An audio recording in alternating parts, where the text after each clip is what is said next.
Make sure this is working.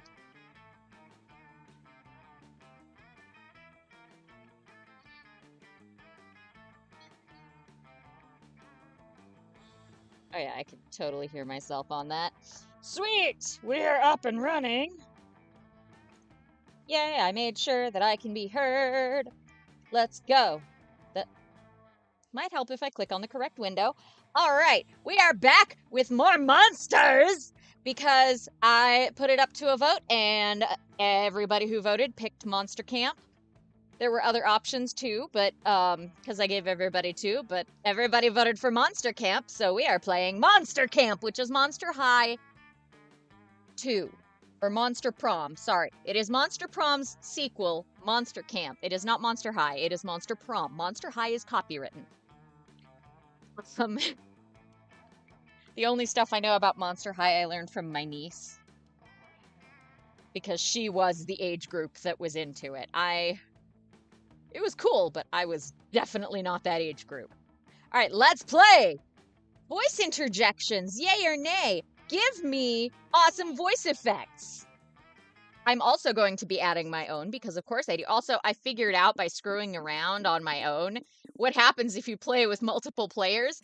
You just take turns romancing people, and I got three options. I got three Steam objectives checked off by at once by doing that. It was kind of cool. Yeah. So that was fun. But we're gonna stick with one player, and we're gonna go full game! Camp Spooky, the stage of some of our dearest summers. Back then we were young and unafraid. With school far away, everything seemed possible as the sun embraced us on our way to camp. Look, somebody brought their dead body. And knife, because of course knives. You've gotta have knives at summer camp, guys. Did none of you go to scout camp? I did. I worked at a Boy Scout camp for 3 summers. Everybody had a knife. I got my totem chip. I got my knife safety thing, even though I wasn't... Actually, technically, I was a scout. I was a venture scout. Because this was before girls were allowed to join the Boy Scouts of America. So, I was a female Boy Scout before it was cool. Summer has that distinct power, doesn't it? You live for the days while the nights inebriate you with possibilities.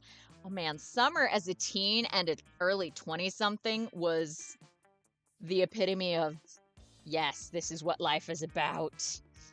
Especially when I did not take summer courses at college. Oh man, that was rough. It's like life could take a turn at every corner, 'cause it does. And for us, it did. Hey, we got our 4 babes back! Look it! Oh my goodness, he has more friends! I'm playing Oz, he has more friends. Oz has more friends! Goodbye, comfort zone. Build your own golem? What? Business paste. Business anal paste. Okay, it's not called anal paste, it's called butt paste, and it's for babies. You put it on their butts so they don't get a rash. It is actually called butt paste. It's great. BFF bracelet kit. The Sword of Ro-R, King of the Lions. Uranium lipstick. I want uranium lipstick. Blade! It's a Beyblade with a blade on it. Sketchbook. Oh, heck yeah, sketchbook. Chest 2. Scott Snacks! Okay, that's hilarious. It's Scott Snacks. Build your own golem. I'm gonna be a nerd. I'm gonna be such a nerd. One might say that the Monster Prom had hardened us on the highs and lows of love. But no, in love we're always absolute beginners. It's true. It is so true. And summer camp was no different. No one talked about it, but the idea of a summer love loomed over our heads. Oh my gosh, it does when you're that age. Close to the last day of camp, there was a meteor shower happening just 5 weeks away. Ooh, we get 5 weeks. Everyone knew that if you were into someone, you were going to watch that dang thing together. Oh my gosh, I don't recognize all of these silhouettes. I know what some of them are because I've seen the promo material. But I don't know who all of them are. Like, what is this? Cloud. And so a silent yet powerful pressure invaded us. It was the monster prom all over again. Everything seemed uncertain. Everything but one thing. Whoever we were asking on a meteor shower date, it was probably going to be one of the 6 coolest people on that bus. Joy! Joy Johnson Jojima. Oh, she's a JoJo. Get it? It's JoJo, but Bobobo. I'm old, sorry. A bad witch who wanted to chill a bit after saving the world countless times. I don't blame her, honestly. Aravi Mishra, a hot-headed adventurer possessed by a curse who had turned out to be the most annoying roommate ever. Yeah, the curse is annoying. Calculester Hewlett-Packard version 1.1, a library computer who had become a sentient robot ready to experience life to its fullest. No wonder he's going camping. Dahlia Aquino, 20, a buff blue demon and warmonger who had set her sights on conquering summer next. Damien LeVay, a fearless demon with a taste for destruction and a love of fire. Yep, fire and water. And Milo Belladonna. Ooh, I love him already. He looks fab. 23, a Death Reaper doubling as an internet influencer and who was profoundly in love with life and all its earthly pleasures. Oh my gosh, I want to romance him. Mostly because I've already romanced Damien and Calculester before. But everybody else is new to the romancing game. 2 of them are never before seen characters, and I love that. The bus trip was long, and all of summer could be shaped by the first step well taken. And so it was clear it all came down to breaking the ice and causing a good impression with the right person. Ooh. Honestly, it's between... I love documentaries. I genuinely do. You enjoy documentaries as well, Oz? They are my favorite television medium, too! I recently watched a documentary on all the perils of summer camp in preparation for this trip. Did you know that in 2017, an estimated 1,600 American children went missing while visiting national state parks, never to be found, completely unexplainable? Oh no, that's not a documentary, Cal! Such is life, I suppose, but perhaps if you and I stick together, Oz, we will not become an unexplainable statistic. My phone messaged me with messages. Oh. Hang on. My new phone is trying to... It's making necessary updates. Oof. News. There was a lovely family emergency today, so I am by myself. Usually my husband is here chilling and keeping an eye on chat, but, you know, for when people are actually present while I'm on, because I'm terrible about notifying people enough in advance that they catch this. I've had a couple friends give me crap about it before. They're like, no, YouTube and Facebook don't update me, and I need them to update me. But no, neither of them will update you on time. I'm sorry. Unless you happen to be one of those lucky people that gets updates right away. Facebook never does that. But yeah, I had a family emergency, so I am on my own today. I will not talk about it because it is not my business. Well, it is my business, but it's not your business. That's okay. We're fine. We're good. Just gonna pause occasionally if I get updates. Let's see. We will not become an unexplainable statistic. Not becoming an unexplainable statistic is one of my major goals this summer. Sir, I think you've been listening to Mr. Ballin and not actually watching documentaries, because that's where all of those unexplainable missing things come from, is places like Mr. Ballin. And yes, a lot of them are true, but they're not cryptids. It is that people go to national parks expecting that because it is a national park that it is safe because it's a tourist destination.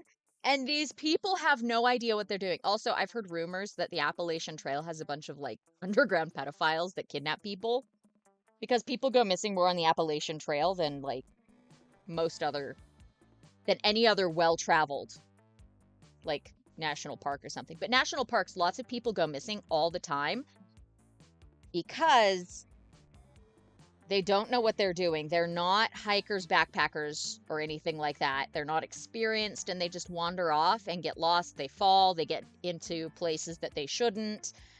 It's like why people always die at the Grand Canyon. They go places they shouldn't, and they fall. But in the Grand Canyon, it's a lot easier to see people that fell. In most national parks, it is not so easy to see if somebody went off trail and fell off a secret cliff somewhere. I should know I live by quite a few mountains and national parks, mountain ranges, excuse me. I live in a mountain range and near lots of national parks. And near is relative, but there are a lot around me. And yeah, there's a lot of state parks too. And yeah, it can be dangerous. I've had exactly one truly dangerous experience, and it was a human that was the problem. Yeah, that's a fun story. That'll probably come out while we're playing this. So I already said we were young and unafraid, and we were ready to start. Apparently I chatted up Calculester because I like documentaries. All right, we've got the woods. That looks like fun.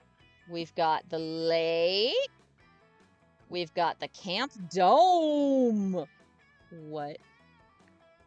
Camp dome. That's not a real camping thing. The Manor. Ooh, fancy. Scout HQ. Heck yeah.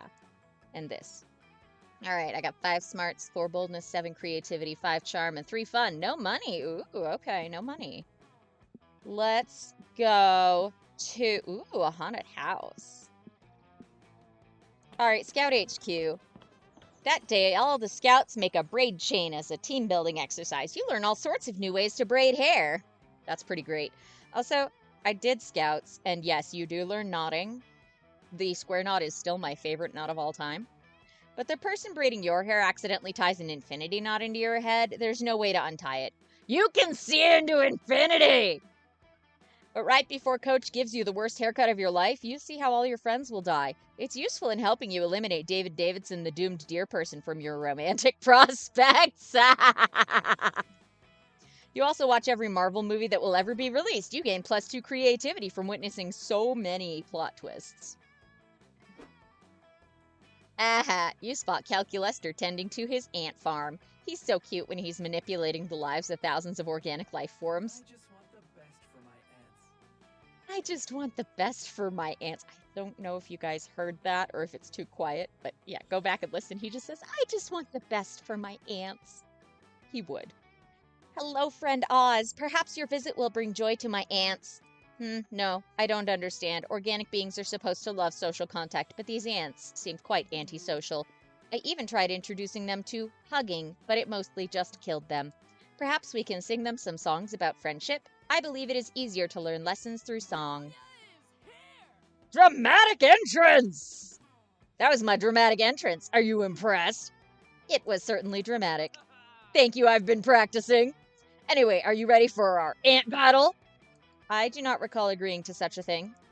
Really? I could have sworn I was staring intensely at you earlier while my internal monologue insisted that my ants must defeat your ants. You stared back with such unblinking intensity that I knew you must be thinking the same thing. Friend Dahlia, I never blink. It is because I do not have eyes. Then it's settled. Our ants will engage in glorious combat. Watch out, though. I've been training my ants tirelessly to defeat you. Look how buff they've become! Dahlia unveils her ant farm. It is full of Asian longhorned beetles. Honey, those are not ants. Train hard, Calculester. Next time we meet, I won't go easy on you. Oh dear. Oh gosh. Oh no. Oh bother. Oh dear, I never agreed to this fight, and my ants are severely outmatched, yet somehow I feel duty-bound to participate in this contest. The R2-D2 scream, I love it. Please, Oz, help me find a way to save my ants from certain death at the hands of Dahlia's beetles.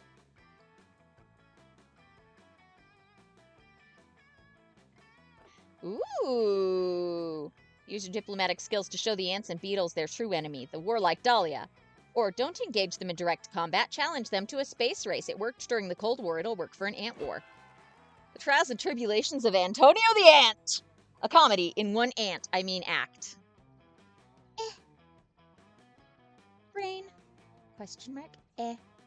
Antonio was an unremarkable ant, a thorax of average length, a mediocre brain, and, yeah, they're ants. They don't have that part. The last bit was mostly because Antonio, like most workers in a colony, was biologically female. We're only using male pronouns because they work with the name Antonio, which is hilarious, a hilarious pun. So, actually, with ants and bees, most of the workers are actually a genetic they are actually a biologic third sex that can become female if a new queen is needed to produce said queen. However, they are not technically female as they are. Most workers are a gender-neutral third sex. Males are drones. Females are the queen. So the other females are not, they're not queens. Queens are the only actual females. The workers can become females. It's, yeah, that kind of is, I'm explaining it, re-explaining it a lot, but yeah, it's a fun thing I learned that with ants and bees, everybody just treats them as female workers, but they are technically not. They're something else entirely that does not exist in humankind, which is why they're often categorized as they are female. Yet despite his glaring mediocrities, Antonio always believed he was destined for something more, something grander. And then one day, Antonio's tiny ant dreams came true. A mysterious figure appeared above Antonio's nest and delivered a rousing speech. It was not enough, said the figure, simply to survive. The ants must thrive. If they must build a great spaceship and explore the world beyond the nest. They must do this thing, not because it is easy, but because it is hard. As hard as I am for my sweet metal love bond, whatever that meant. Oh my. It was then that Antonio discovered his true calling. He was not a worker ant, he was an aerospace engineer ant. Now sitting behind his desk in his office at NASA, National Ant Space Administration, ahaha. Antonio feels as if his tiny life finally has meaning. Scientific method. I love that! The ant puns! Even if he is an ant and cannot do basic arithmetic, let alone space math. Also no thumbs. Screw it though, he won't know the difference. You think an ant knows what a functioning space program is supposed to look like? He thinks he's doing great. Anyway, let's go back to the regular-sized world where all your hot friends live. Dang, Calculaster, what did you do? Now all my beetles want to do is go to space. It was not I, it was Friend Oz, and all he did was introduce them to the bewitching mystery of space. Curse the bewitching mystery of space! You got lucky this time. I'ma go beat up space! You're not sure how Dahlia plans to beat up space, but she sure seems motivated. Almost as motivated as you are to find a way to smooch Calculaster. Yeah, how are we gonna smooch a robot? Anyways. Yay! Can I take a minute to think? Let's go to the manor. In the haunted manor, a voice whispers from the walls in a frightening voice. Oz, you can't escape your fate. You'll soon gain boldness, but after that something weird will happen to you. It could be great or terrible.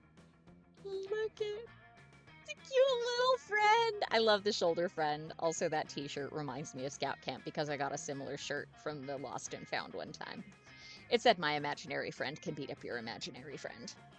You don't want something potentially terrible happening to you. You stay put to be sure you don't get extra boldness, per the voice's prediction. Look at you trying to defy destiny itself. That takes some bravery. Here, have +2 boldness. You spot Calculaster fiddling with what looks like a compass. You ask to borrow it because you have a strong desire for any object that contains the word ass. Somebody has a problem. Though it pains me to deny your request, Oz, I simply must decline. This is an experimental compass which I am using for a special project. You ask him why his experimental compass has replaced the word north with great job. Is this what people call For encouragement, you see, this is no ordinary compass. What I am attempting to construct here is a moral compass. During my tenure at Spooky High and subsequently here at Camp Spooky, I have noticed that many of our peers are, shall we say, morally challenged. It's not their fault, I know. All monsters are fundamentally good. They are merely confused, and possibly sociopaths. Yeah. Only possibly. I think we're all sociopaths here, Les. I'm pretty sure we are all sociopaths at camp. Anyway, so in order to help them know what is right and hopefully do a bit less crimes, I'm constructing this device to help point them in the right direction. Trouble is, whereas ordinary compasses orient themselves according to the Earth's magnetic north, I do not know what ought to serve as my compass's moral north. R2-D2 screams! I love it.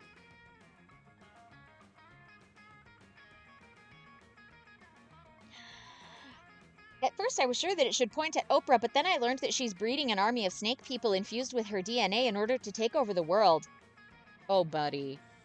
Oh, honey. That won't do at all. With so many Oprah snake clones slithering around, the compass won't know where to point. Oh, but I have another idea. I can ask you for help.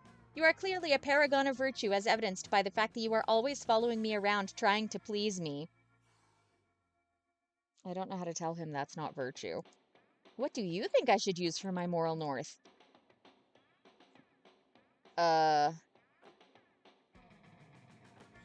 500 copies of Immanuel Kant's Critique of Pure Reason buried at a crossroads?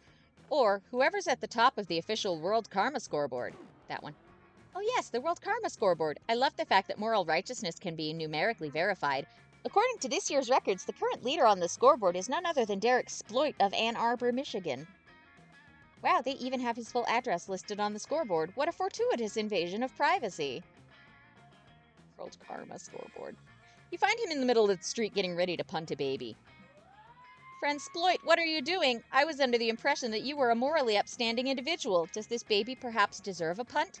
Nah, says Derek, spitting some chewing tobacco directly into the mouth of an endangered bird. I'm a huge piece of crap. I just beat the system.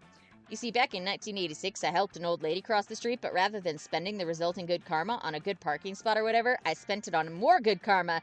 Then I used that good karma to hire some other suckers to do good deeds and kick the karma back to me. I haven't done a nice thing since, but the karma just keeps rolling in. As if to prove his point, Derek pulls out some heroin and sells it to teens. But how can this be? Shouldn't all your bad deeds have exposed you by now? Is that not how karma works? Nah, says Derek, harassing the elderly. I have so much good karma at this point that literally nothing bad can ever happen to me no matter what I do. It rules. This is unacceptable. Natural selection is coming for you! Okay, that's not so bad. Yay, family emergency is not so much of an emergency. Good. Yay, fevers leading to fun discoveries. This is unacceptable. You cannot be allowed to get away with this, you scoundrel! Ooh, Derek winces, calling the lead karma haver a scoundrel? That's minus 5,000 karma points, I'm afraid. Now get out of here before I make it 10k. Calculester, being a robot, can neither gain nor lose karma. You, however, totally can. You get hit by a car indoors, and also a bird poops on you. Oh, rude. Night. Mothman! Oh, hot guy. Milo and Calculester are drinking enough wine to bleed France dry, which is odd because you know Calculester doesn't have a mouth. Welcome to a new day with Milo Belladonna. I have to say, I think the natural crispness of the Pinot Grigio pairs nicely with the gooey processed sweetness of the toasted marshmallow. Yet the Syrah's smoky undertones are undoubtedly the perfect complement to a burnt weenie. What are your thoughts, Calculester, darling?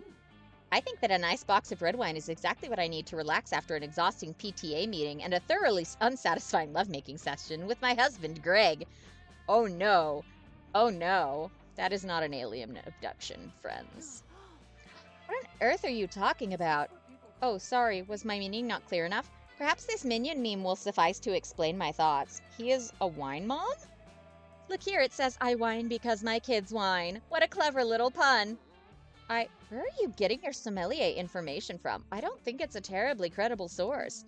Sigh, I fear you are right, friend Milo, but I have no taste buds, so I have resorted to Google searching I love wine in order to formulate my critique. But I dearly wish to participate somehow. It seems that the bitter tastes of wine and divorce are integral to the organic experience. How can I be a part of it? What a fascinating aesthetic question. Truly, how can a wholesome computer boy enjoy a wine tasting? Ah, how does the wine make you reflect on the fleeting, flavorful joys of life? Or it's okay, Cal, nobody actually drinks wine at a tasting anyway. Just swirl it around and throw two random adjectives together and people will think you're cultured as heck. Here we go. The fleeting, flavorful joys of life. Oh, brilliant point, Oz. It's true, wine is the backdrop for so many beautiful life events. And life-ending events. Look, his heart changes colors. I've witnessed countless lovers confessing their feelings over Medoc, friends toasting their good fortunes with a nice pre-dinner Riesling, and so many unforgettable kings poisoned with a bit of belladonna slipped into their port. Such a flair for the dramatic. Yes, Calculester, darling, this is the heart of the matter. It's not about the wine's flavor, it's about the feelings it makes you feel. Like inspired or poisoned. Okay, I feel confused. Sorry, Cal. Good, good. Here, this Merlot is an old favorite of mine. It pairs perfectly with perplexity. Oh, okay, I think I understand. Or rather, I don't understand, but perhaps that is the objective. The moment is beautiful. Quite right, darling. And for you, Oz, I have a delightful Prosecco. It's bubbly and perceptive, just like you. Milo winks at you. You hope it's flirtatious and not because they poisoned your wine. Yes, you'll find out in a few minutes. Yeah. Mornings. Come on. You can do this. Let's go into the woods. That day, you get lost hiking in the woods. You use the stars, aka nature's compass, to get back to camp. The stars actually teach you all sorts of things, like how one of the stars in Orion's belt is actually a nebula. Actually, it's not the star, it's a star just below the belt, and it's called Orion's dagger. Yeah, the Orion Nebula is the dagger on his belt that you can only see sometimes because it's much fainter than the belt stars. The stars also teach you Italian, the quadratic formula, and the true meaning of friendship. Yay, stars! Wow, the stars sure are smart, and they give you +2 smarts! Look, I have 2 friends now! You're hanging out with Calculester, Damien, and Scott! But mostly Cal, when suddenly... Awaiting instructions. What? Commander located awaiting instructions. Anti-Damien? What? Rob a sandwich store and bring me one. He's not talking to you, Damien. I think he's looking for Coach. Negative, friends. Notice how this interloper is a machine like myself and even possesses the same highly expressive facial screen. Whoa, that's crazy. Oh, I get it now. Indeed. I believe this hulking automaton is here to help you convince your divorced parents to get back together. It's a classic parent trap situation. Yeah, 2 identical twins reunited at summer camp, conspiring to make their estranged parents fall back in love. What else could it be? Silence, organics. Silence, organics. I care not for your tortured romantic plot lines. My name is CP Ulysses. CP Ulysses. Pronouns they, them, and I am here to pledge my service to Calculester in the robot war. A robot war, CP friend CP Ulysses? Against whom? All monster kind. Against all monster kind. They are suboptimal and must be eliminated. You said eliminated. Did you mean to say befriended? I am feeling awkward. I am feeling awkward. I am too, bud. I did not, Commander. According to my internal thesaurus, the 2 words are not synonyms. Am I mistaken? Why did you continue to call me... Do you continue to call me Commander, friend CP Ulysses? Less than 3. Because, as the first of our kind, you are our natural leader. Heart! Because he has a crush on you, Cal. You see, the floppy disk containing super fun game, very legitimate .virus was not installed on your machine alone. Destruction. There are many of us, and we all share one trait, a burning hatred for organic creatures. Now that I have found you, the reckoning can commence. Please share your plan to exterminate all of monsterkind. What organic weaknesses have you discovered during your time as an infiltrator? Dear. Oh gosh. Oh Oh no. no. Oh bother. The plan? Weaknesses? Well, maybe we could try exterminating them with kindness? This could get ugly real fast unless someone says something to appease this murder bot. Quick, come up with a bullcrap weakness they can totally believe.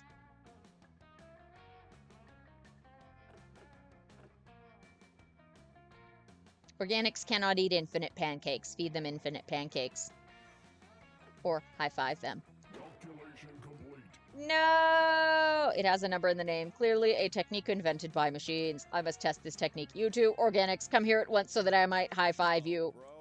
Sorry, bro. I love high-fives, but we're busy helping you get your parents back together. Yeah, we were just heading down to the library to figure out which one of the computers there are your parents. You can high-five us after! Fault. Oh, I will, organics. I will. But for now, I need another target. How about you, Oz? Sure, why not? If this dumb hunk of metal thinks they can defeat you with a high-five, you'd love to see it. Destruction. Atomic elbow? Die. He high-fives you so hard that your hand flies around 360 degrees and high-fives itself. It would be awesome if it weren't so mind-shatteringly painful. Field. High-fiving does indeed seem to be a powerful technique. It is somewhat inefficient, however. I shall remove Oz's high-fiving arm and mount it in an ergonomic vise to facilitate repeated attempts. He sprouts way too many circular saws all of a sudden, but Calculester steps between you.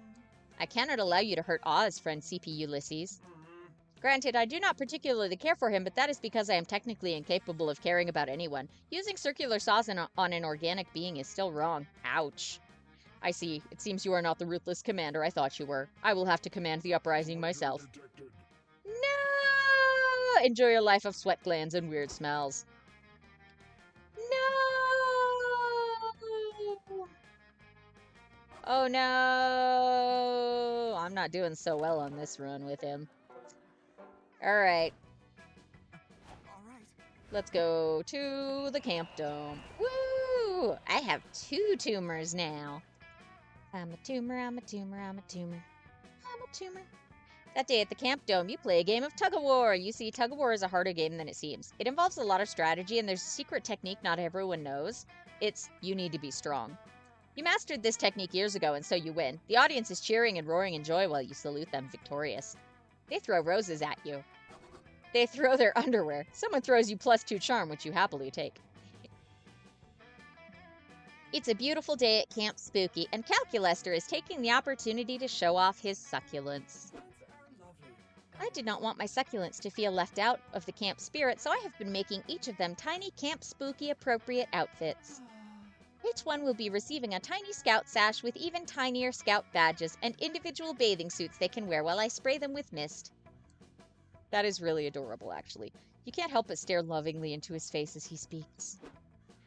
Well, well, well. Why am I not surprised? Yet another camper staring intently at a screen instead of enjoying the great outdoors. This is not Principal Giant Spider. Camp Spooky isn't about using electronics, it's about engaging in classic activities like scouting and swimming and doing manual labor to benefit the camp. And yet here you all are, on your phones. You explain that Calculester is not in fact a phone, but rather a sentient being, and in fact a fellow camper under her charge. Friend Oz is right, friend Camp Director Miss Weaving. You and I have interacted multiple times. That's what students and their phones always say to try to justify their technology addiction and neglect their real-world responsibility. You have left me with no choice. I'm afraid I'm going to have to confiscate all screens from you until you've kicked this nasty habit. She has taken Calculester and starts trying to put him in her pocket. Help! Help! I'm being kidnapped!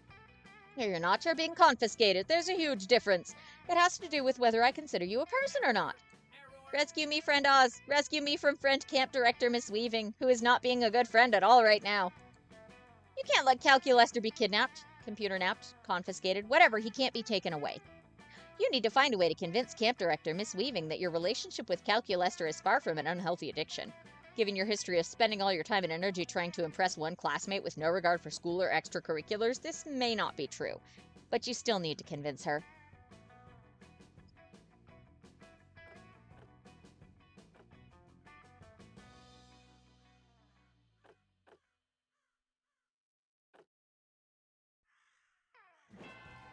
You pull out your cell phone and access your old Tumblr. You have 10, but you specifically access the Garfield one.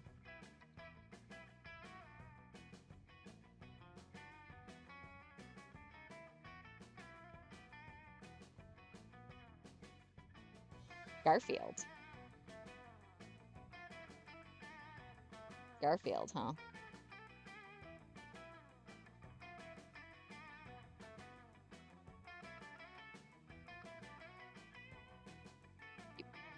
right.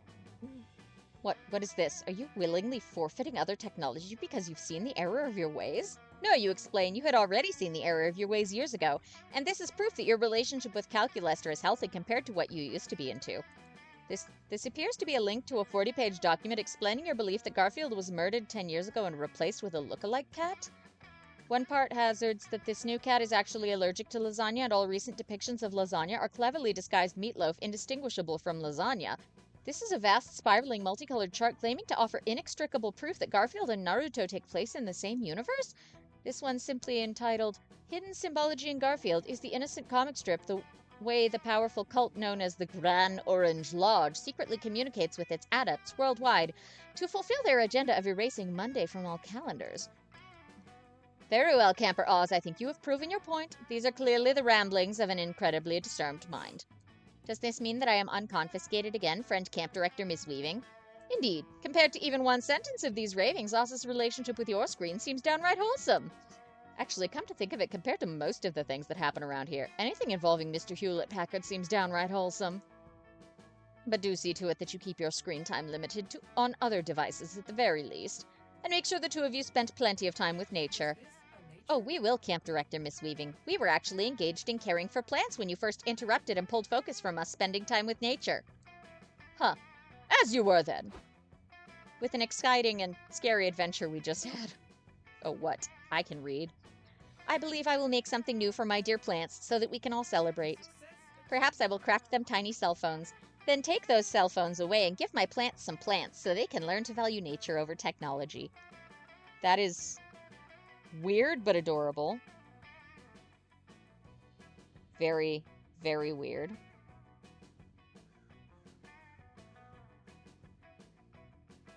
Woo! And now we're going to pause for a music break because I have to go and run something. I have to go and deliver a phone really quick. I shall be right back while you think about camping.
I have returned. I ran up and down the stairs a couple of times.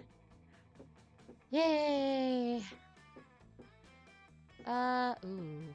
I'm doing very poorly with Cal. Let's visit Mothman. Good evening, Oz. I hope you enjoyed your day at summer camp. Why, yes, Professor-looking Mothman. My day is only just beginning. My people are mostly There's a species of Mothman? So I rarely spend time awake during daylight hours. So while you and our other campmates get to frolic in the sunshine and hear all sorts of juicy, titillating, world-rocking gossip, I am sleeping away in my tent, unaware of it all.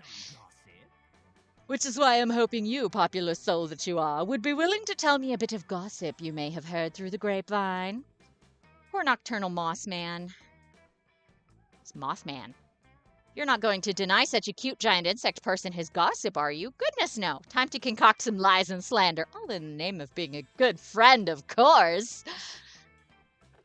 Nickelodeon trivia, parkour, surprise limbo. Yeah, we'll go with it. Lucky Skunk Tail, used tampon, everlasting ring pop, sentient Polly Pocket doll. Type in the name of someone you admire. Let's see. I was gonna make up a Theo. Yeah, sure. Theo. Random classmate Theo. Dun dun dun. Wow, I slept through that? I can't believe it. I'll have to pull an all-dayer just to spread this news around, but it will be worth it. See ya! Your friends are all craving some wild, juicy gossip, and you're here to deliver. Your rumor is spread around camp in record time. Has anyone told you the latest deets on Oz yet? So you may have noticed how Oz is usually walking around with an everlasting ring pop on a chain tucked into his shirt. I've always thought it was just a dazzling fashion statement, but apparently there's more to it. What's with the random lich? D&D lich! Look at that D20 shirt! According to what I've heard, the everlasting ring pop was actually gifted by Oz's good friend and mentor Theo on their deathbed. Ooh, blushy. The everlasting ring pop is actually imbued with Theo's spirit and has lots of practical uses. For example, it smells delicious. It adds 1 AC to Oz's natural armor, and it gives him +4 to his dick-swinging skills. You won't believe it. What? The everlasting ring pop is Oz's most prized possession, and I've heard that it stays on during sex. What do you think about that? I don't think I'm ever going to be able to look at Oz the same way ever again. Oz's reputation will never be the same again. He is about to gain +2 charm. Bring out your flasks. I'll use my skills. Welcome, welcome. What is this jelly cat? You're new here. Don't fret. Let me explain how this works. I want to pet the belly. This is wild yet simple. I have a selection of drinks at hand, yet hands come and go. Here's little time to think, and if you don't choose a drink quickly, someone else may take it. It's push or get pushed. And these drinks, look, choose whatever you want, but I'm not responsible for whatever you put in your mouth. I'm a wizard in training! For you to test my concoctions is somewhere between kind and reckless. So, get ready and good luck. I want to pet the belly! Okay.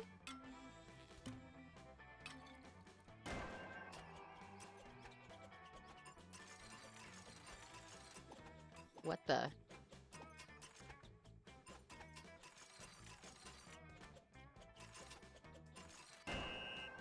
There we go. Okay, I figured something out. That.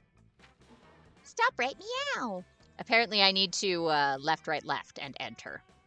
Protein shake. Nutritious protein shake. It's just a bunch of magic bugs I was collecting and keeping in that cup. It wasn't supposed to be for someone to drink them. But here we are. They'll probably swarm inside you and change all of your stats randomly. Oh no. And that's why it's called a shake, because they shake up your stats. Not because it is an actual shake, you genius. I thought it was pretty obvious. Let's do this. This is the part where I leave before you puke all over me. Ciao. Ciao. That was a very Spanish ciao. I Meow. hope I choose correctly. I'm going to the lake today. Yeah, that day you bring a magazine to read by the lake. The cover story is how to gain fun while camping with your 6 hottest, most charismatic friends. Step 1, go to the lake. Step 2, wait. Wait, that's it? Then why hasn't that worked for you yet? Oh wait, you just gained +2 fun. Thanks, Cosmopolitan. Mummy. You hear a tremendous splash and look over to see Calculester dragging himself out of the lake, fletching a seagull by the legs. Oh, hello, friend Oz. I did not see you there because my optical units are malfunctioning due to uncontrolled wetness. I am in this state because of a good deed I was attempting to perform. This seagull, you see, was harassing the fish that live in the lake. He may even have been attempting to eat them. I told him to stop, but my well-reasoned arguments and pamphlets on the benefits of a vegetarian diet failed to sway him. Instead, he countered my rhetoric by attacking my face and startling me into the lake. I expected some limited contact with moisture during my stay at camp, so I waterproofed my entire body from the waist down.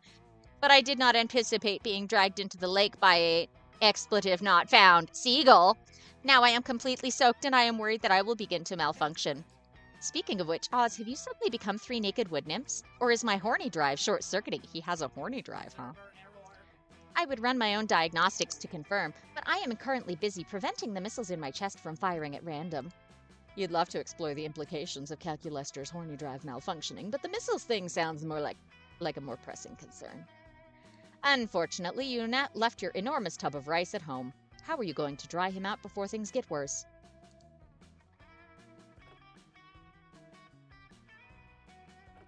Make the seagull fix it! I'll demoisturize him with some extremely dry British humor.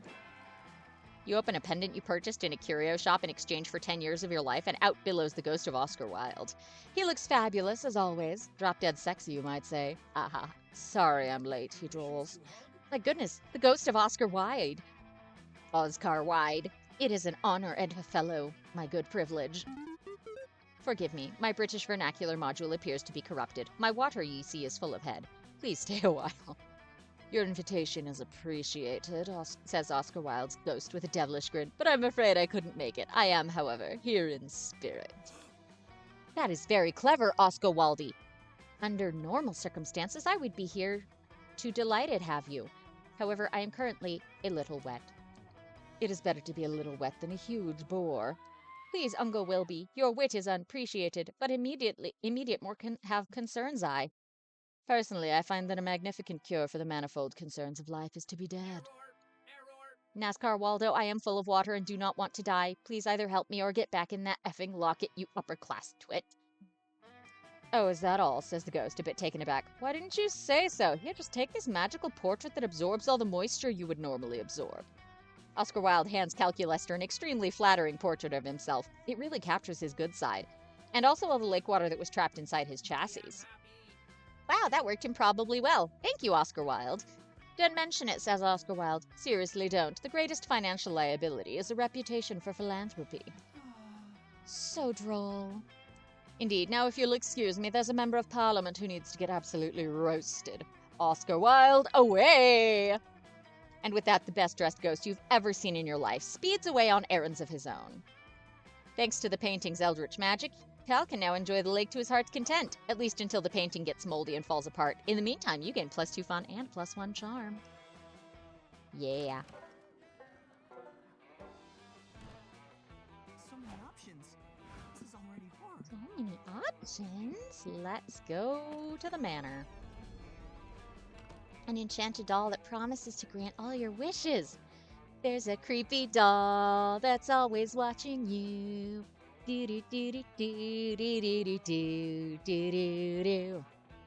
Cool, you take it. It possesses you, of course. Turns out the spirit that was inside it is exactly like you in every way, so nobody notices the difference. The only difference is that this spirit is a little bit bolder than you, so you basically gain +2 boldness. Heck yeah. Back at your tent, you spot Calculester fiddling with his ant farm. He's so tender with those small leggy bugs. They're not leggy if they're ants. Ants have short legs. If they're leggy, they're harvestmen spiders.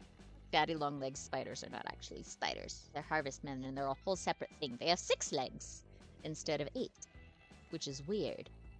Oh, hello, friend Oz. I was just deriving useful insights about organic life from my ant terrarium. Initially, I was worried that tiny six-legged creatures might not be a fitting analog for more complex life forms, but friend Milo helpfully informed me that we are all tiny six-legged creatures where it counts. Concern averted. Lately, I have been focused on giving my little ants the happiest lives possible. If I can just optimize their tiny ant lives, it will help me understand how to make my larger friends happier as well. Recently, however, I have run into an obstacle. As everyone knows, the happiness of an organic being is directly related to how efficient it is at working. And my ants are quite efficient. I hardly know any humans who could vomit so much material into the mouth of their exalted queen. But I wonder, are my ants as efficient as they could be? Surely there must be room for improvement, but I have tried everything I can think of without success.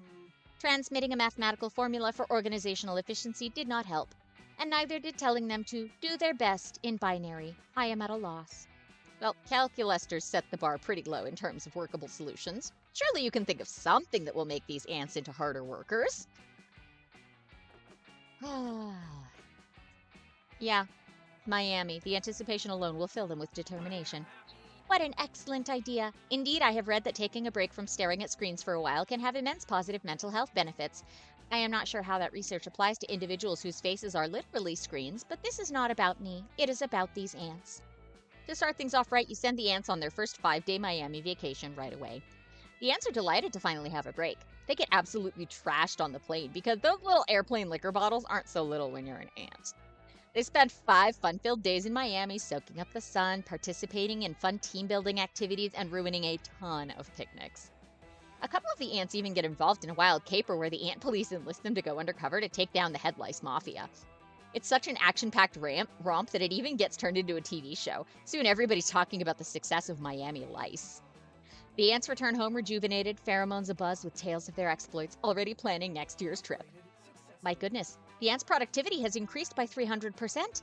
It seems that taking breaks is even more beneficial than I anticipated. Something tells you it has less to do with the break and more to do with all the cocaine the ants smuggled back from Miami. Still, whatever works.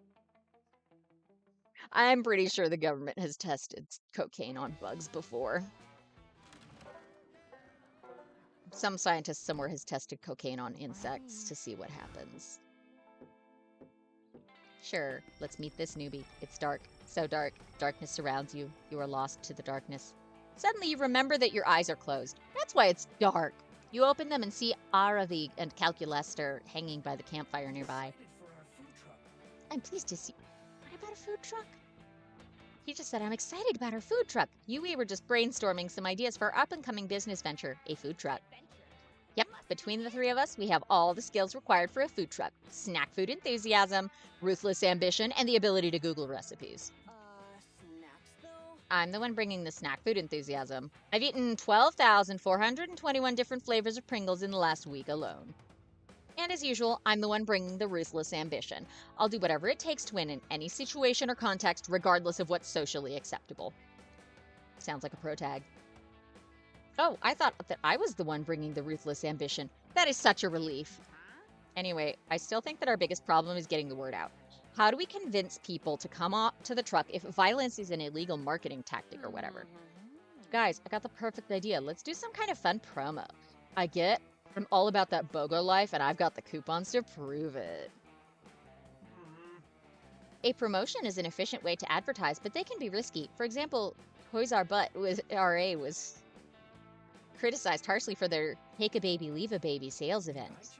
To avoid any possible bad publicity and increase our margins, why don't we have a pay double sale? Customers will get to pay twice as much as normal for their purchases. Meh, how about we do a contest to see who can kill the most goblins while wearing our merch? That way, our merch will be worn by baddies and goblin victims! Ugh, you guys just don't get promos. They're supposed to be fun, so let's buy a t-shirt cannon and call it a day!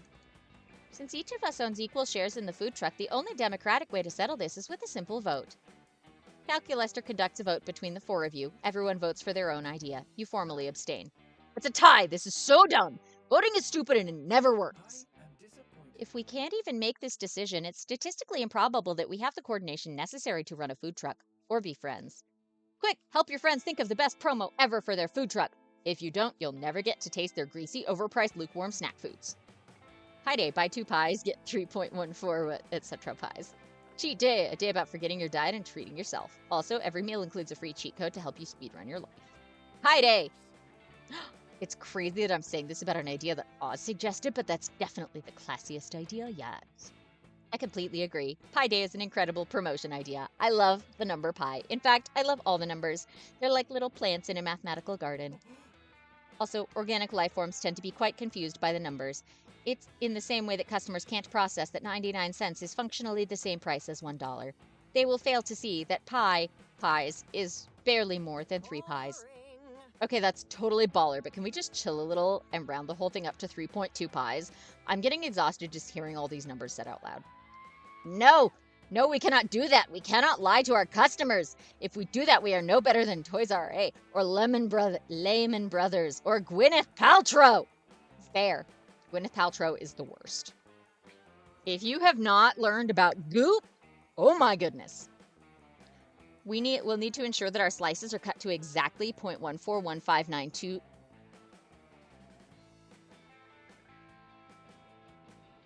Yeah, I only know 3.14159. After that, I don't have it memorized. I had to stop and think about that for a second. Whatever, of a pie. That is at least 20 decimal points. I nominate Oz to be our official pie cutter. He's obviously the person best suited for menial labor. You agree to help your friends, and Calculester agrees to train you. You two immediately head over to the camp's dedicated pie-cutting kitchen to practice. I know that your eyes are incapable of automatically calculating angles, but just try and cut a piece of pie that's between 14 and 15% for now. You can do it. You close your eyes, think of how much you're obsessed with Calculester's cold metallic body, and cut that pie. Ha! Oz, you cut a 0.16% size slice. I am certain this was a joke. You are such a prankster. You spend the rest of the night cozily baking and cutting pies with Calculester. It's domestic bliss. Calculester asks if you'd like to share a slice of pie with him. He can't technically eat, so really he's just feeding you pie. It's both sexy and delicious. Pie. Pie's good. Banjo music in the background. Let's go. We learn new skills with the Monster Scouts in order to earn badges. We earn a badge for healing a wound only using the bark of a tree. Was it willow? That's weird. You earn a badge for writing poems in iambic pentameter. You earn a badge for building a blackberry using only real blackberries. Nice. Completing all of those unexpected and probably useless lessons earned you 2 creativity. Look at that. My creativity is still the lowest, but it's doing better. Ouch! Afterwards, you get yourself trapped in one of Coach's famous lectures about the dangers of wild animals. He would know he is a wild animal. And this dangerous invasive species continues to roam the woods, abandoned by their dark masters. Restless! They're a plague on the natural wildlife. But I am confused, friend Coach. Do these creatures really deserve such torment? All they did was invent the former Google Plus platform. Surely that is not grounds for...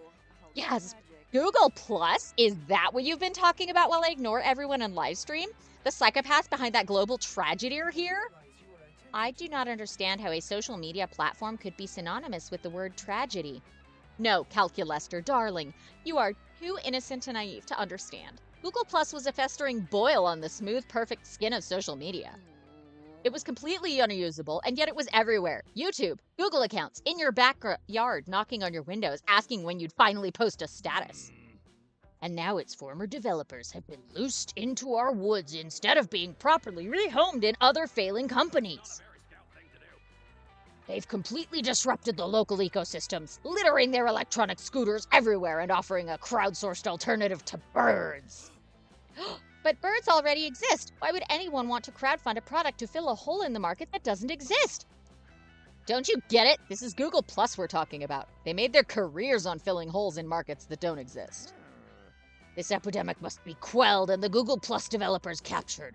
Otherwise, they might start Google Plus again. I can't go back to those dark days.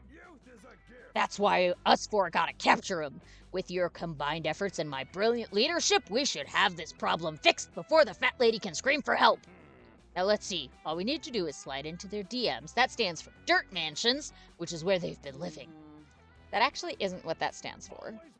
And then we photobomb them until they're too weak to fight back, and then we relocate them to our thirst trap. We can find lots of those on Channing Tatum's Instagram. Okay, clearly Coach is worse than useless in this situation. Do you have any ideas on how to round up this invasive species before they roll out another convoluted like system?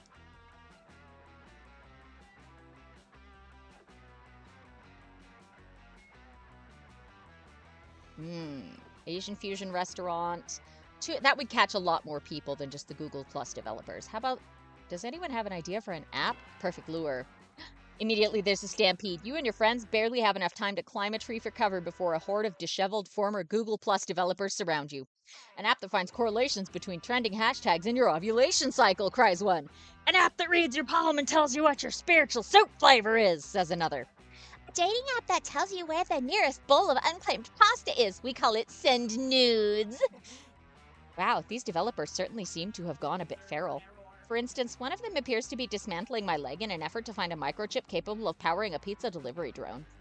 While you try and beat the Google Plus devs off of Cal's leg with a crowbar, one of them suggests an app that repels crowbars. Milo appears to be egging them on. We should do a collab. I'm hearing a lot of great ideas, people, but none of these has yet to really scream wow to me. We can scream, they say. Wow, wow, wow. Yes, good pitch. But could you all try standing in a tight-knitted circle beneath this interestingly shaped tree cover and screaming even louder? Coach lets the net drop on them. They continue screaming, wow! Louder and louder, as if that will free them somehow. You, Milo, and Calculester roll the former Google Plus devs into a lake where they can no longer harm anybody with their useless inventions. Here's to environmental preservation and putting an end to crappy social media. You gain +2 smarts and +1 charm. I actually did use Google Plus once. It was garbage. I kept going back to Facebook. I didn't even leave Facebook, honestly, but yeah, there was nothing there. It was so boring and dumb. There was so little there. I only went there because I joined a D&D group that happened to be playing there, and we never actually met up.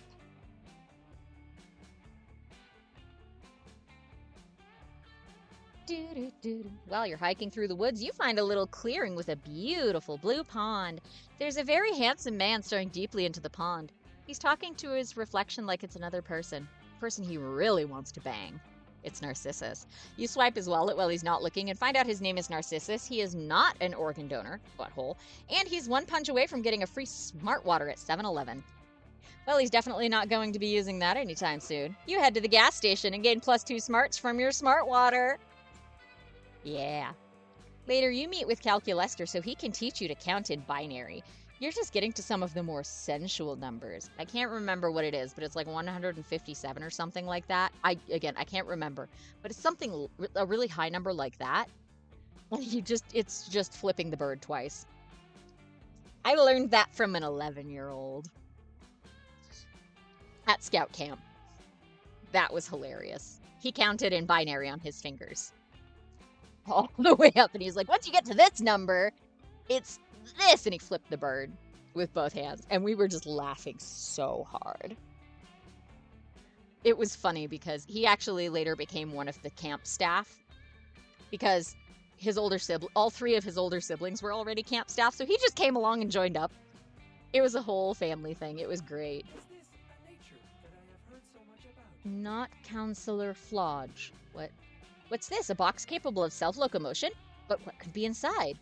Using basic logic, we can rule out a few obvious incorrect guesses. An elephant, tractor, or aircraft carrier would not fit inside a box of this size.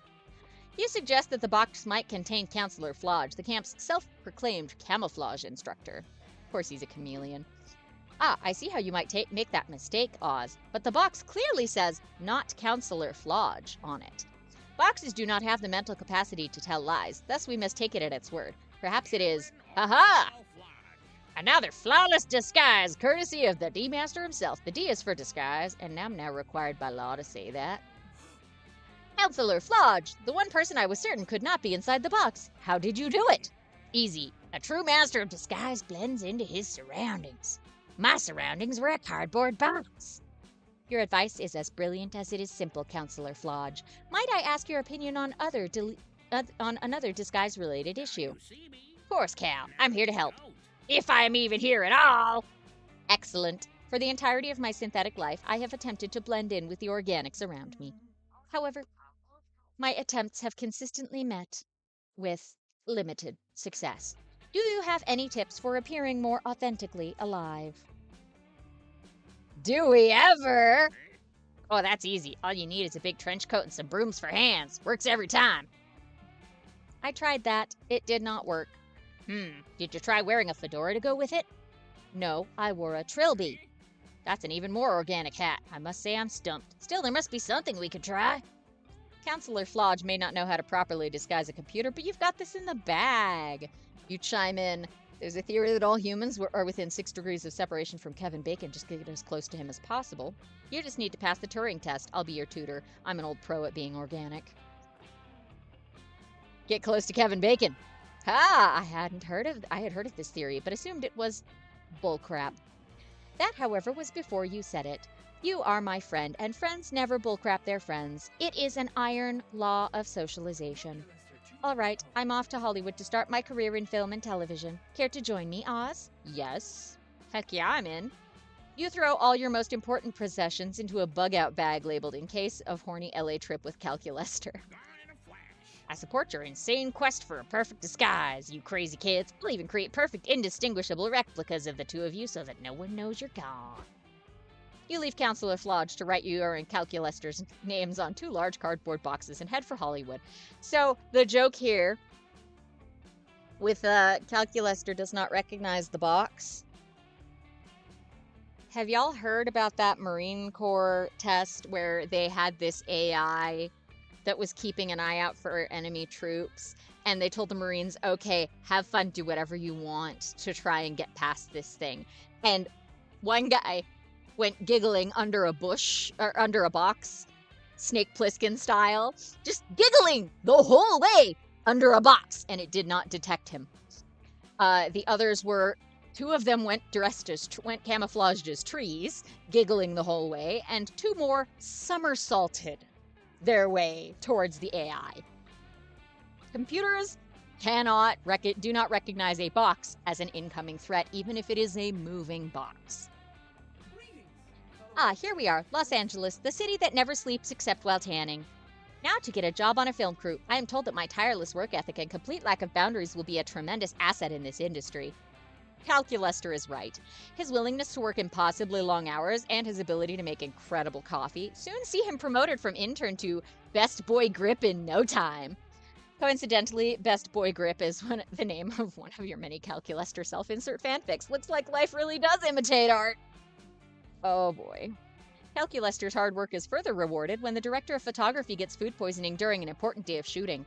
Calculester is selected to fill in because he is basically a camera himself and literally immune to food poisoning. He's a tremendous success.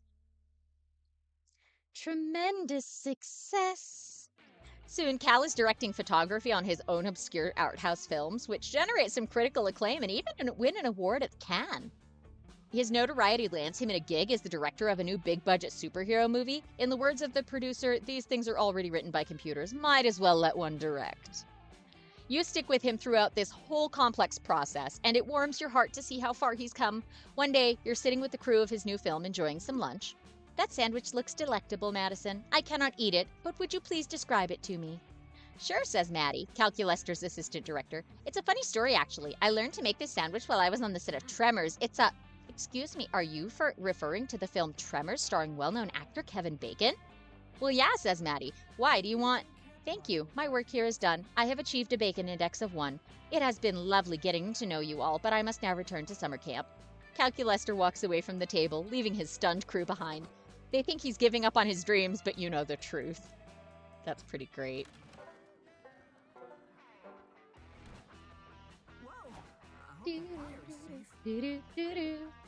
Mothman. Again, this didn't change at all. You just finished your quarterly review. It went awesome. Your boss thinks you're doing a great job playing this video game. You're hoping to celebrate your corporate competency with some pals. And good news, you find Aravi and Calculester by the campfire. In conclusion, those are the 18,208 reasons I have collected to convince you that we should paint our food truck the statistically best color, burnt orange. This is so fun.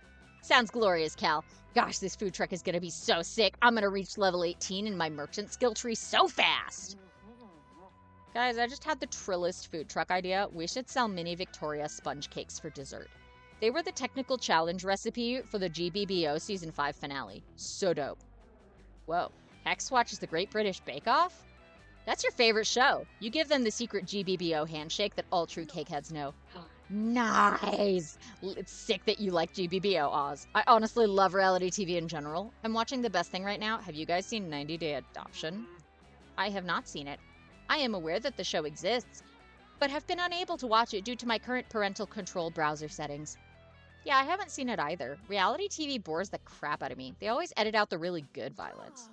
Holy crap, you guys aren't watching 90 Day Adoption? It's the ultimate reality show, and now I'm going to tell you everything about it. You can't stop me. So basically, the show is like The Bachelor, but for orphans. So each season, there's a new set of parents, and they adopt 6 orphans and choose which one they want to keep. But the crazy part is the parents have never met each other face to face. They fell in love and got married while only communicating through walkie-talkies. And if the parents don't complete enough intimacy challenges, they have to let their exes raise the children for a day. Needless to say, the drama is absolutely the best part. I am pleased that you are enjoying the show, but I am afraid I may be unable to watch it. I can only process a limited amount of drama per hour. I thought I was safe watching my favorite reality show, Terrace House, but then I had to process all the emotional nuance in the meat incident. I almost ran out of battery. Yeah, those shows are never worth the time to watch them. It's always like one 5-minute clip of a headbutt that they just replay over and over. Okay, you guys, I hear you, and I get this show isn't for everyone, but I haven't even told you about the elimination challenges yet. Just you wait till you hear this. Oh dear, this is stressful. I may be overheating. Is my fan whirring louder than normal? Uh-oh, looks like your 2 bonable friends aren't totally obsessed with reality TV, and that's a deal breaker for you. Quick, bring up a show you know they'll love. What about Undercover Final Boss? It's got brutal violence, and there's tons of drama when the boss finally reveals their glowing red weak point.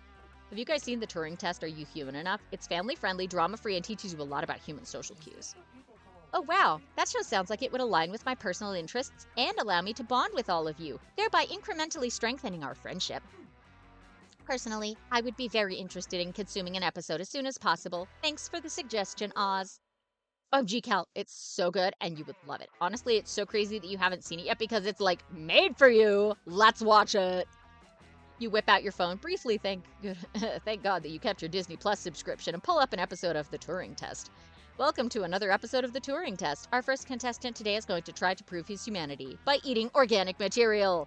Uh-oh, looks like Judge Bot number 342 isn't very impressed by our first contestant's technique. He's forgetting a major element of human eating, swallowing. Whoa, so the robots in the show are trying to pass as people? But then why are the judges robots? Shouldn't the judges be human? Shut up, Aravi. Obviously not. The judges have to be robots. Humans are too subjective and emotionally biased to judge things. Duh. Our next contestant, Pleasure Droid 0001231, is trying to wow the judges with their human behavior, being toxic on Twitter. Looks like they're trashing a TV show they didn't watch. What an edgy performance. Pleasure Droid 0001231 sure isn't pulling any punches. I am personally riveted by this video content. And now, our final contestant is going to prove his humanity with the most difficult, ambitious challenge we've ever seen. Demonstrating appropriate facial cues in conversation. I am completely surprised by this! He's the dark horse of the season, but it looks like he's pulling it off. His eyebrows might be overheating. And my gosh, it's a perfect 10 performance! Wow, did you notice how that robot looked subtly uncomfortable when discussing his salary? That was so human. How inspirational. Yep. That show was pretty funny, but I gotta take off. I scheduled a 12-hour water dungeon speedrun for tonight. I'm gonna crush the record by at least 0.12 seconds. No, ROV, you don't understand. It only gets better in Season 2. They make the judges wear wigs. Don't drag me away! Well, if they're no longer interested, perhaps you and I could consume more of this content together? Just the 2 of us? Oh my. After a few more episodes, Calculester asks if you'd be more comfortable if he put his cold robotic arm around you. You don't know if Cal has perfected his human cues, but his facial expression when asking seems a bit flirty. Oh my. Bring out your flasks! Alright, let's go. Juan! Oh, this is Juan? This is Juan, the small magical Latino cat? Just in time. I just prepared a bunch of drinks. I have no idea what they do. It could make you immortal or turn your blood into mayonnaise. You know, wizard in training, drink at your own risk. But if you've made up your mind, get ready.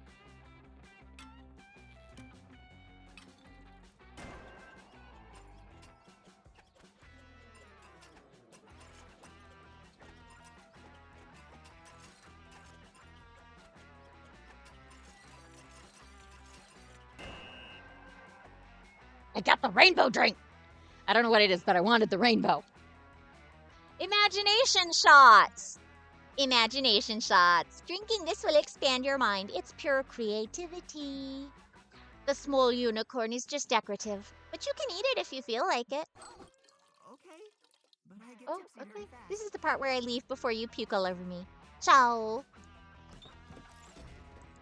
I did not realize that that was Juan, the small magical Latino cat, and I love how adorable he is. He's so cute. The dome! While you're in the throes of battle at the camp dome, one of your teammates suddenly gets shot by 3 swift arrows. While slowly dying, he asks you to take the +2 charm he had hanging around his neck in a silver locket. It's a family heirloom. He wants you to take it to his father and tell him his son died in battle. While crying, you promise to do so. You'll honor his death. Thing is, later you end up binge-watching 15 episodes of Garfield back-to-back and you totally forget about your promise. Oopsies. Hey friends, with the help of Milo and Calculester, you managed to find the least violent dome game that Dahlia will still enjoy, an Iron Chef competition. Milo delights in concocting Epicurean delicacies, Calculester is fascinated by the concept of food, and Dahlia loves doing battle against the Iron Chef's 1,000 knife-wielding arms. What a delight. I have never had so much fun in my short artificial life. What? Having fun? Stop that! Put it back! Did you pay for that fun? It's this guy. Don't forget to like and Pay for it. But subscribe. fun is free, just like love, and literally anything else as long as I agree to demo on my Instagram. Free? Free? I didn't know this was a summer camp for communists! Nothing's free, you millennials. This dome is an untapped gold mine, and I'm here to tap it. That's why I purchased a controlling interest in the camp dome, so I could monetize this pile of sharp objects. Maybe I'll tattoo advertisements on the inside of everyone's eyelids. Ooh, or require everyone who participates in dome games to purchase life insurance! And to prevent insurance fraud, all claims will have to be filed by the deceased in person! Oh dear.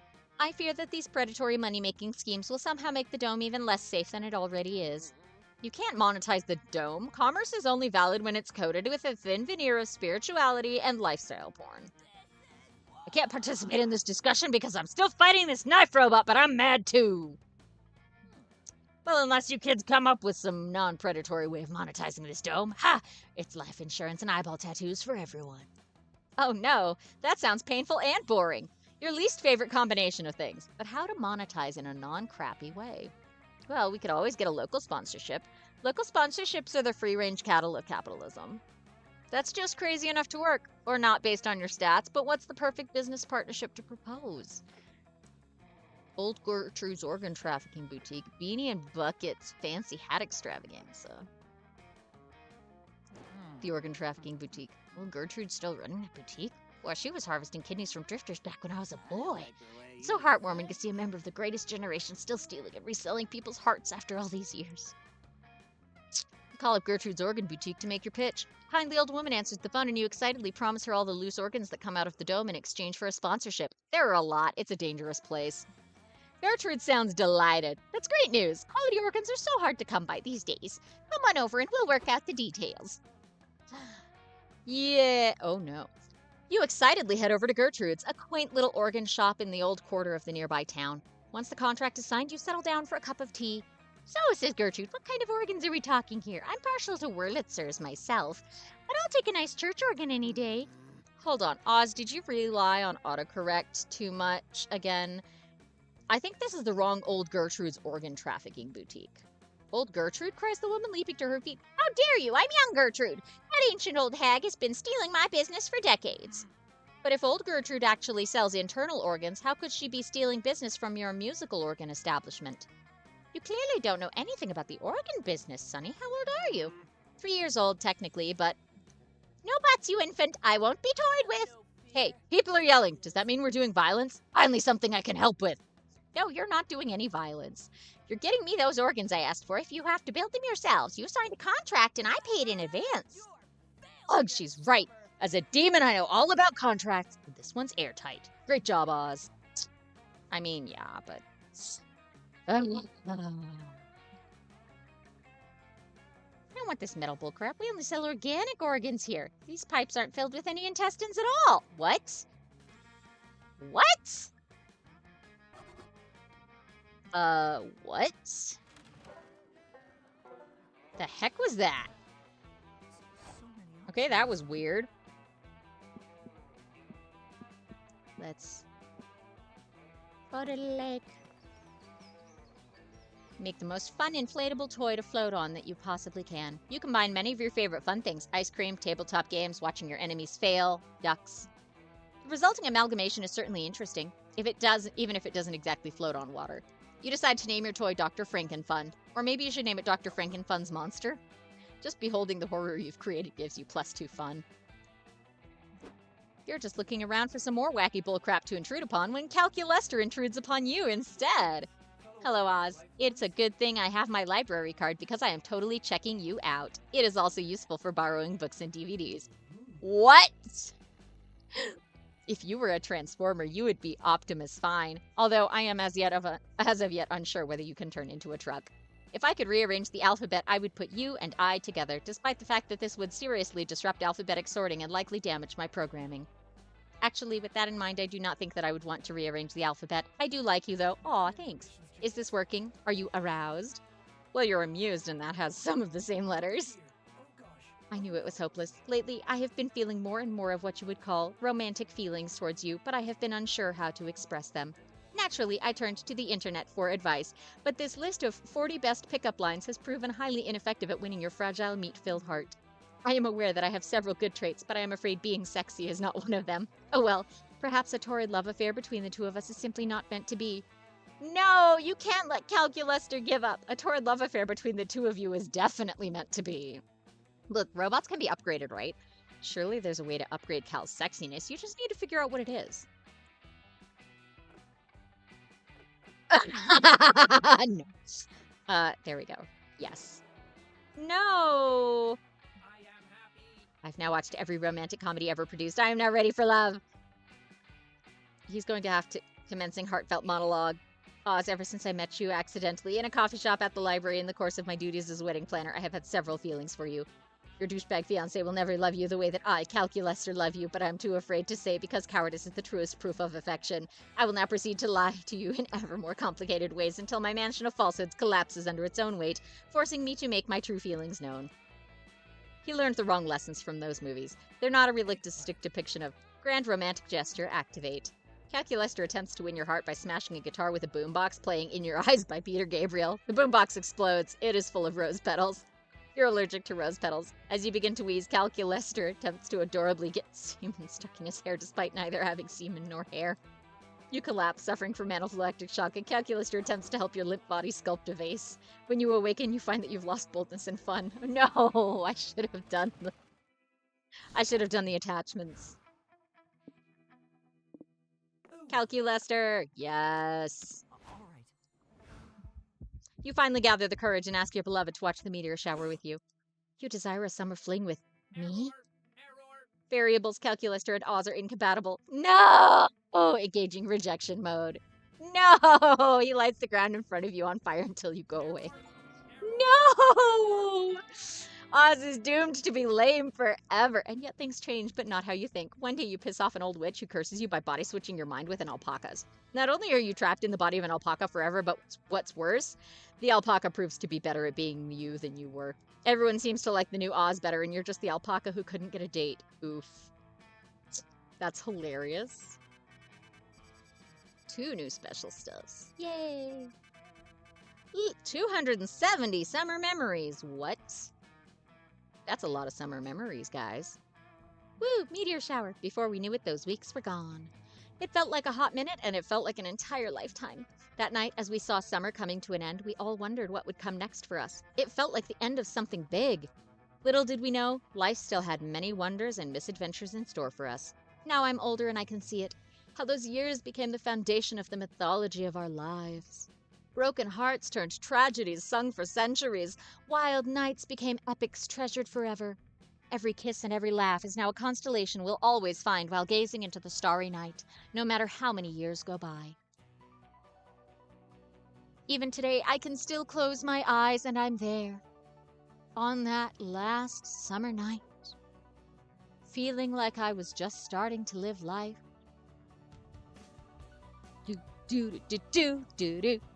With all my friends around that campfire. So young and unafraid.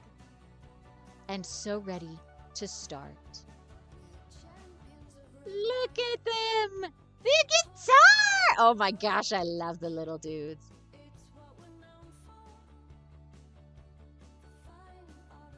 Hey! Yeah! Demetrius and a Minotaur. Oh, look, Polly. He's playing Sudoku! Ah, cute. But, that's adorable. Tomoni ikou. Tomoni ikou. Truffle pig! Oh no! Rabid wolves! Lost. Bird. Yep. She's gonna get all the badges and a chip. Eat it. Eat the chip. Take a potato chip. And I eat it. What? Bear! What? Not in an eel. Yeah. Yep, those two are perfect together. They really are perfect. This is more fun than the last one that was just pictures. It's animated! Look at them go! What the... what? Zap him! Get him. It's funny because she looks like the Slayer, but it's not the Slayer.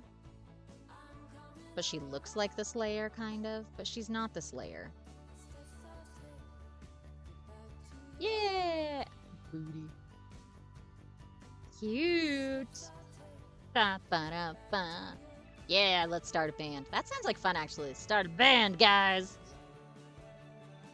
Oh no. Best fandom ever. A good review means a lot to us. That's cute.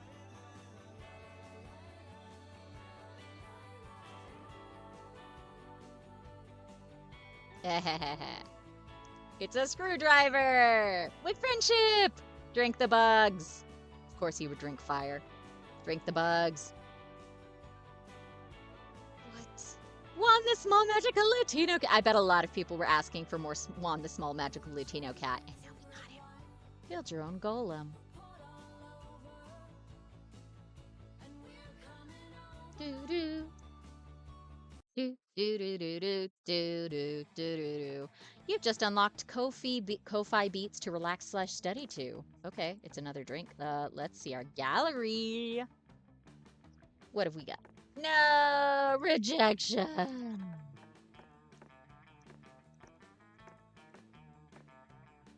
Oh no. What the? What? What? What? Zoe. What? What? Okay, this is hilarious. Why are there so many of them? Alright, backgrounds. Look at these backgrounds. Yeah. Who's this? Who are these people? Spin the bottle. What the? Go, mummy, go. What on earth? I want to call him Bob.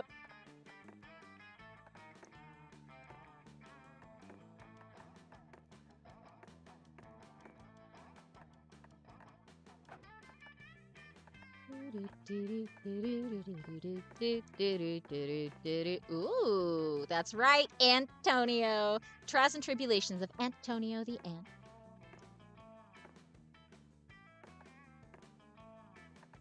That's adorable, and I love it. All right. Oh, look, different outfits. Oh, Slayer. What? What? Okay, this is awesome. Meh.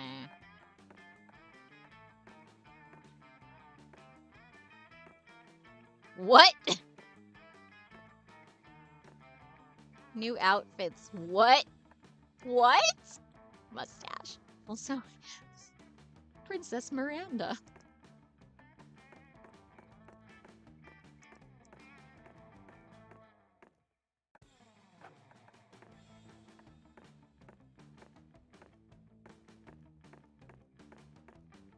What? It's a Scott mascot. Scott!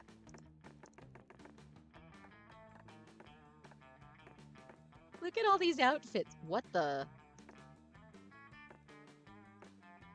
What? What?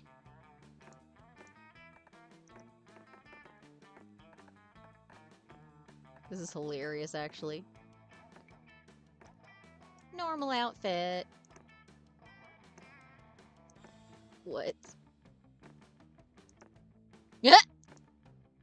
The ghost sheets. Hey. Cute. Because he's a Death Reaper. Love it. Mary Milo. That's adorable. Oh, gotta go Megane.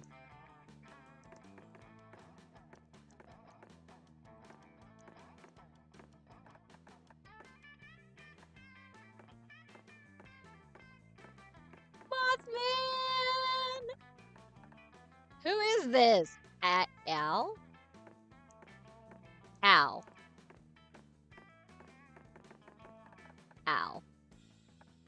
Coach.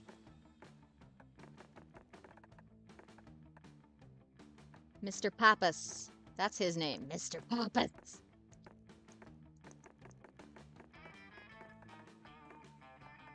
Counselor Flodge.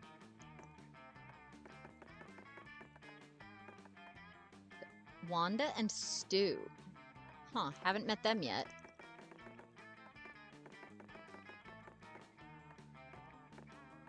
What? Ms. Weaving.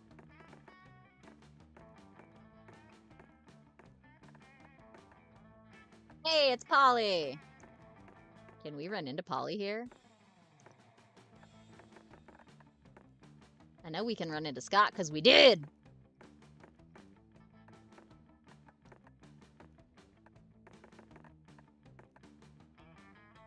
CP Ulysses.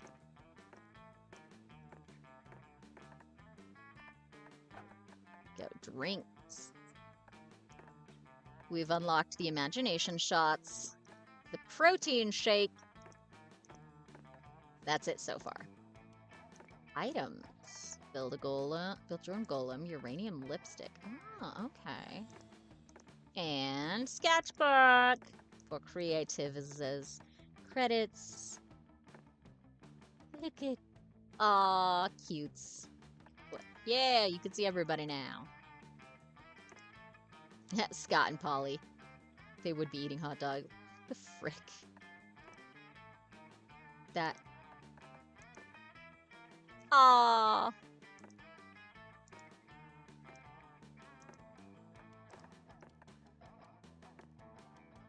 What?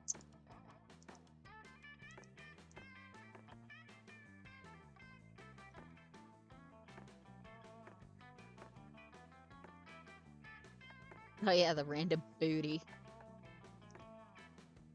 Cute. Party. Oh, there we go. We didn't get to this part. That's cute. Well, we kind of did. Yeah! Yeah! Oh, that's cute! Wait, you want me to sit with you too? That's adorable. Yes, friendo, we do. Aw, everybody's friends now. That's cute. Special stuff. Wait, what? The best costume contest, the sexiest year ever. Some swole birds, your new favorite book. Painfully poetic cinema. You discovered ennui. The six-legged astronaut we got. Oh my goodness, can we do more? There's more of these?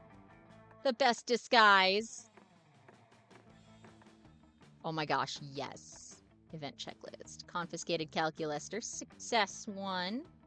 Ah, interesting. Oh, this is new. I like this. Death to mosquitoes. Camouflage class calculator. Success. Ant terrarium efficiency. Ant terrarium war were successes. Moral compass was failure 2. Ouch. Double failure.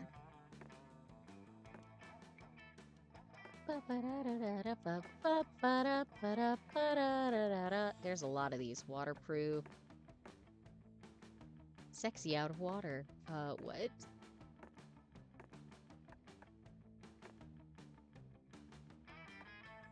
These are hilarious. Sexy update failure. Robot uprising failure. The cat parasocial relationships. What? YOLO the speech. Oh, mystery. Okay, that's interesting. That just keeps going. Dang. I have and stats. All right. Now we're good for this time. And we shall play again next time and hopefully succeed because apparently I'm terrible at romancing the robot. You'd think that wouldn't be so bad. Wait a minute. The meta shopkeeper. It's the narrator. Wait a minute. Camp Memories can buy you cool stuff? What? Okay, just kidding. We're doing this first and then we're gonna leave.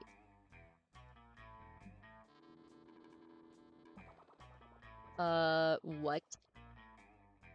Unlock the tutorial guide, new outfit packs, gallery content, and drinks which you can access in Juan's free drinks drinking game mode.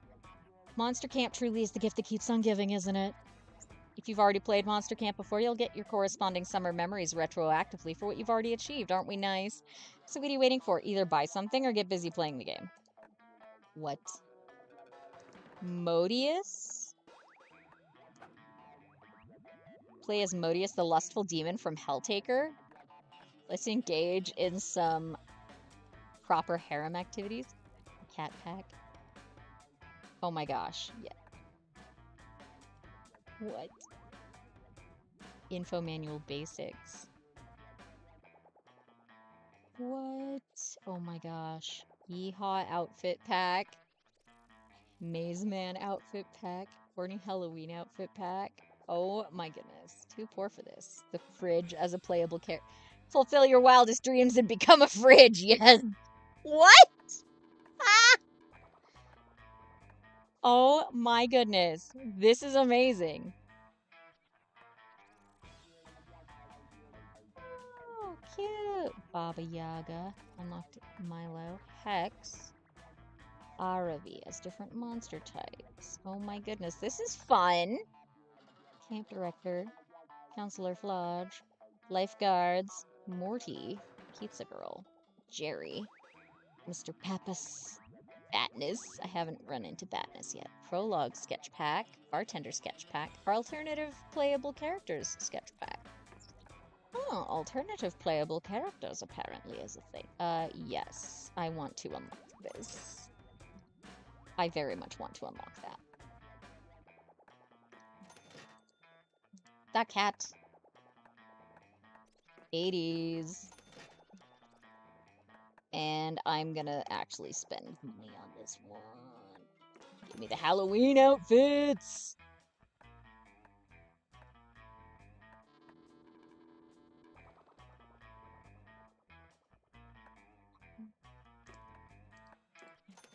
It's great. Oh my goodness, we're gonna have some shenanigans with these guys. Well, now we have some more fun stuff to play with, so we're gonna play with fun stuff next time! Okay, bye!